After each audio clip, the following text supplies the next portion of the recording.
नमस्कार मंडळी, स्वागत आहे तुमचं आपल्या एका नवीन व्हिडिओमध्ये। तर बघा, आज मी बनवणार आहे मस्तपैकी झणझणीत गावाकडील टोमॅटो आणि शेंगदाण्याचं खळगुड। तर इथे मी घेतलेले आहे 4-5 हिरव्या मिरच्या, शेंगदाणे भाजून घेतलेले आहेत, 4-5 लसणाच्या पाकळ्या घेतलेल्या आहेत, कोथिंबीर घेतलेली आहे। तर मी याचं मस्तपैकी पाट्यावरती वाटण करून घेत आहे। तर पाट्यावरतील वाटणामुळे भाजीला एकदम मस्त टेस्ट भारी लागते।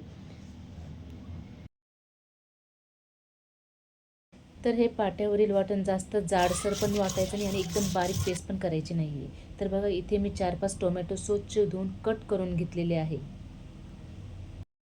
एक मोठा कांदा कट करून घेतलेला आहे आणि 2 चमचे तेल टाकून मी त्याच्यामध्ये जिरे, मोहरी आणि कढीपत्ता टाकून त्याची फोडणी केली आणि नंतर त्याच्यामध्ये कांदा टाकून लालसर होईपर्यंत कांदा परतून घेतला। त्याच्यानंतर मी हे टोमॅटो टाकले होते आणि त्याचा व्हिडिओ करायचा राहून गेला, माझ्या लक्षात नव्हतं।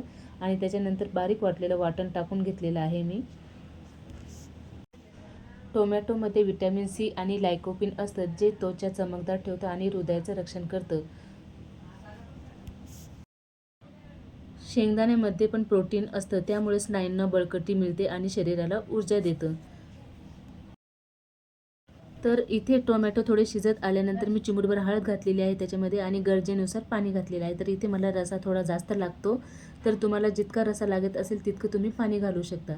तर बघा, हे अशी आपली मस्तपैकी गावाकडील झणझणीत टोमॅटोची आणि शेंगदाण्याचं खळगुट इथं तयार झालेलं आहे। तर तुमच्याकडे काय म्हणतात ह्या रेसिपीला, तर मला कमेंट करून नक्कीच सांगा। तर व्हिडिओ आवडल्यास लाईक करा, शेअर करा, कमेंट करा आणि अजून व्हिडिओसाठी चॅनलला सबस्क्राईब करायला विसरू नका। थँक्यू।